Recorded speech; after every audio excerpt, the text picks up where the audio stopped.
So this is what it generally means when I use the words self-realization or realize yourself. It's to realize self with capital S, which is the presence that never leaves you. The beingness itself that constitutes that is the substratum of every other experience you've ever had. How to deepen in that? Well, there's no other way but to apply this shift in focus over and over and over and over and over again. Now, why do many of you perhaps not apply that? Or us, I could say us. Why do many of us not apply that? It's because we don't see the value in it. And so we tend to have to suffer a little more until we start to see its value. That's one way of coming back to the value of it. But we will always naturally practice or apply ourselves to apply and dedicate our consciousness to whatever in that moment seems to benefit us the most. So it's not a matter of discipline. Although sometimes to kick yourself in the butt is a good thing, and I encourage you to, with no judgment, just like, I've been slouching for a week. It's time for me to sharpen my consciousness, my focus, my self-awareness. It's time for me to do something with this precious resource that is who I am. That's a good thing. I beat myself up a lot of the times in this way. But there's no judgment, you see. It's just a fun thing. There is no judgment anywhere. When you notice something is quote-unquote flawed about yourself or less than preferable, many people collapse back into, oh, that is so painful, or oh, I don't want to observe that. I don't want to recognize that. I don't wish to acknowledge that. Or they blame the other person for pointing it out to them. But there is a far more constructive way to deal with feedback, whether that's feedback from your own observations, from your own stumbling upon your experiences, stumbling over your experiences and feeling less than preferable, less than optimal, or whether someone else points out that you have been kind of lazy the past week in a certain way, or that you have been this or that. To instead judge yourself based on that, or to believe that the other person judges you, simply take that as an opportunity, because do you not wish to utilize the resource that is this moment more effectively? Do you not wish to apply yourself in the most beneficial, self-loving, self-honoring way? Do you not wish to honor your life? Do you not wish to honor this moment? I think you do. So then take all that and have it be an exciting motivator, a catalyst for growth and a catalyst for sharpening your focus, not to feel judged, but to actually feel excited, to step it up a notch, to step up your game. Does that make sense? So none of this is judgmental in nature, unless you insist that it is, then you'll have that experience of it. So why do we not practice? Again, like I said, it's not actually a matter of discipline. In the end, discipline is not going to save you. It's not going to reveal this. It's not going to deepen your self-realization. Discipline is a natural result of knowing where true value lies. So to become more dedicated to what is true, whether that is self-realization or whether that is self-activation, like empowerment and becoming more of who you're meant to be as an individual expression. It's another way you can apply your consciousness. It's very beneficial. But for the purpose of this talk, let's talk more about the self-realization aspect of it. You're realizing the depth, the immortality, the changelessness of the truth of your being. Not so much why you're here and what your purpose is and what your skills are and where your creativity lies and how you can have your manifest life flow more effortlessly and joyfully. That's all great. Maybe we'll get to that in a little bit. But for now, to discover first and foremost the consciousness that never leaves you, the immortality of your being, the essence, the nature of who you are, of what you are. To deepen in that, you don't necessarily need discipline. What you need is clarity. The clarity to know where value is present and where it is not. So then I ask you to look at your life, the unconscious portions of your life, the stumbling over things, stumbling upon things, being a victim of things as they seem to appear outside of your control, outside of your consciousness. They just happen to you. Life just happens to you. Just the everyday state, or maybe it's not your everyday state, congratulations. Your everyday state of stumbling over things, being slapped around a little bit by these experiences that appear inside of your consciousness experience. Just look at the past of your life to motivate you, not to judge again, but to motivate yourself. Integrated dedication.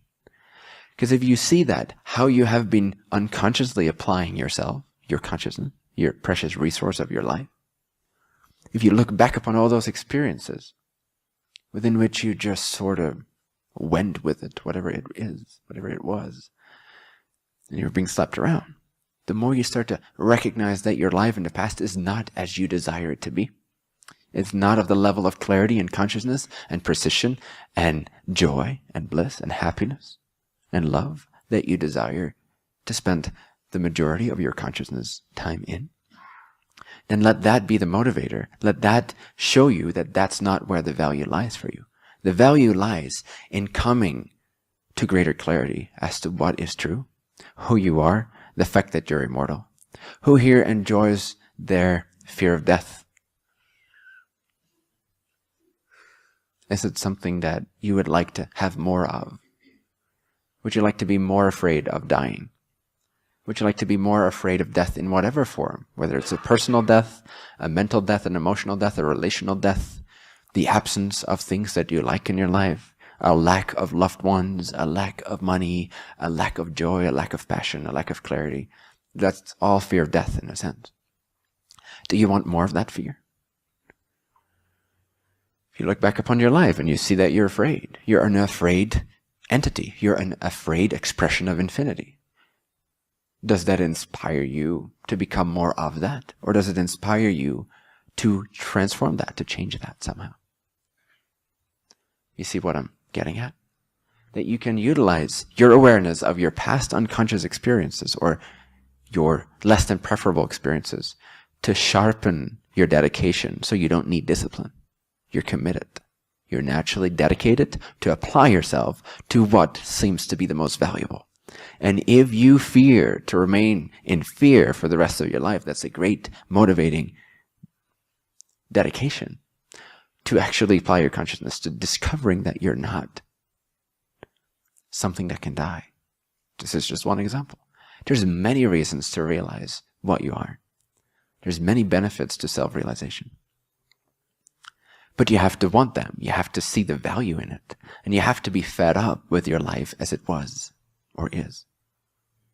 And it's not judgment. There's no judgment in that. It's just natural spiritual evolution. It's the evolution of consciousness, learning about its experience of itself, learning what is and is out of alignment, what is in alignment and out of alignment, what resonates, what does not resonate. And to see, based on your past experiences, that there's so much in there that you would totally like to transform. You would like to step it up a notch. You would like to step up your game. You would like to become more conscious of who it is you truly are, of what it is you truly are, of the fact that you are eternal, the fact that you are limitless, the fact that you are an expression of infinity, the fact that you are unconditionally loved. How many of you wish to continue to believe they're not loved? Anyone? Is that an enjoyable state to be in? Does that resonate? Does that excite you? If so, congratulations. I'm assuming that for most of you the answer is no. So if you see that for most of your life you just unconsciously have believed that you're not worthy, you're not lovable, you're lacking all these things. You cannot just feel good. You cannot just be the universe. You cannot just be at one with your godlike self. You're not allowed to. That would be sinful. That would be arrogant. That would be unworthy. You're unworthy of all that. Do you wish to continue to experience yourself in that way, unconsciously? Or can that also motivate you to sharpen your focus and to naturally become more dedicated to discover that there is no lack, that you are one with the universe, that you are at the heart of your being the creator itself, infinity itself, and that everything about you that is form, that is manifest, is simply a unique expression infinitely worthy of unconditional love, and it is unconditionally loved. And it is eternal. It transcends death and life. Do you wish to experience yourself more like that on a daily basis? If not, that's still fine. Keep on trucking as you have been trucking, as you have been doing. But if you want to change, if you wish to actually sharpen your self-realization, deepen your self-realization, then you have to be the one that wants that. You cannot just expect yourself to follow certain practices for a couple of days, and then, okay, let's do this, let's do that. You can do everything you want to do. You can go to movies, you can distract yourself. That's all beautiful. Thanks.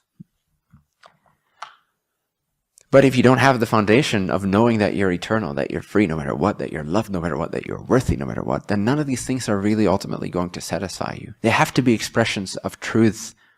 They have to be expressions of a truthful vision. The vision that you are eternal, the vision that you are lackless, the vision that you are limitless, the vision that you are unconditionally loved, you are endlessly worthy, you are endless abundance. Everything is possible. You are meant to follow your heart. You're meant to act on your joy. You are supported in your joy. You are supported in your love, in your passion, in your inspiration. And you are at one with the universe. You are, in fact, the one creator, created the universe. Now, from that point of view, yes, go to the movies. From that point of view, yes, be who you are. From that point of view, from that resonance field, from that vibratory understanding, from that conviction, yes, everything that you touch, everything that you do, no matter how distracted it seems to be, will be infused with a sense of brightness, a sense of love, a sense of joy, a sense of excitement, a sense of passion, a sense of feeling that you're inseparable from all that is. Bliss. But you want to have to change. You got to want to change your vibratory understanding of who you are, your conviction. Are you convinced of these primordial truths? If not, you got some work to do, and that is absolutely great. Just start recognizing the value of it, and it will naturally occur. You'll naturally be dedicated to discover, to inquire, to investigate, to recognize, to not do as you have done, to not believe as you have been believing, to not just observe automatically and be biased as you have been observing automatically and being biased. You have to want to break free of that spell that you have created for yourself because you want to be comfortable in your vibratory understanding of being a victim of lack. If you want to change that, you have to step up your game. You don't need discipline because discipline is doing something you don't see the value in. You have to be dedicated, which you all naturally are. You're all 100% dedicated to whatever it is you believe is most valuable. Your comfort zone, for example. For many of you, your comfort zone is the most valuable resource. It's not going to get you anywhere, but that's all right. That's because you lack the clarity to see that it's just leading you down the same path you've been walking down. You're not seeing the research. You're not seeing the value of actually breaking free from that. So again, you always choose what you choose based on what you perceive contains the highest degree of benefit for you. You're already 100% disciplined and dedicated to that. So what I'm saying is just become more clear that the things you perceive value in are absolutely valueless. And perhaps the things that I talk about are a little more valuable to you. Unless it doesn't resonate, unless it does not excite you, unless you don't see any reason in it. But usually when I share things like that, people can say, oh yeah, that would be fun to know that I'm immortal. Would be good. That resonates to know that I can't die. Who doesn't want to know that? Who doesn't want to know right now and actually feel vibrationally for a fact, 100% convinced, no matter the proof, no matter the non-proof, no matter other people's disbelief, for a fact to know that they are beyond life and death, that they cannot die, to know that how would that change your composure in life? How would that add value and joy to the things that you are already doing? Wouldn't that expand you? Wouldn't that make things so much more lovable and enjoyable? And less stressful and less lacking? And that's just one aspect of self-realization. There's many. So if things like that resonate for you, if you wish to transcend your human nature as well, and by human nature I simply mean conditioned nature, because in a sense, you're waking up, you're arousing your true humanity.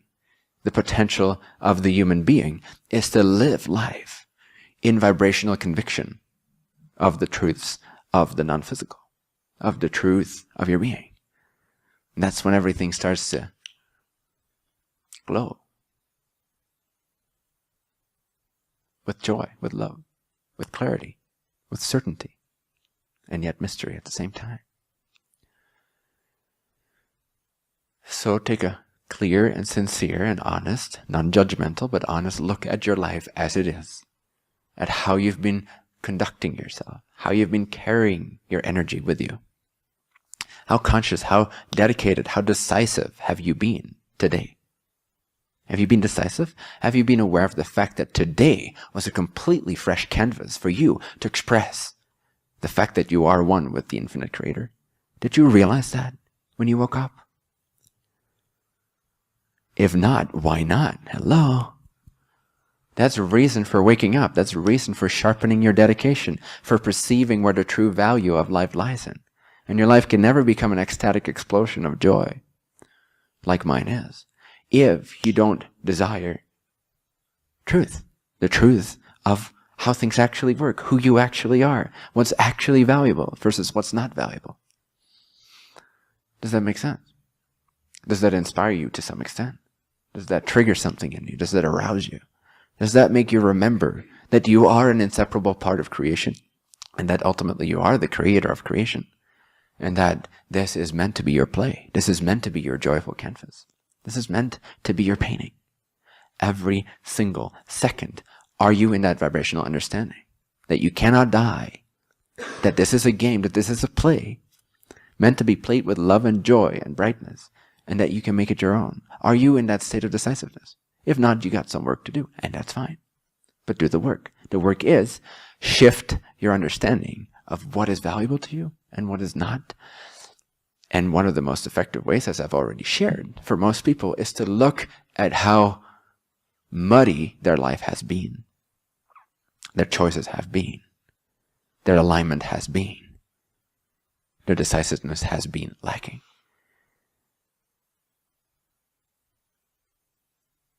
And to let that motivate you, to let that raise that discernment.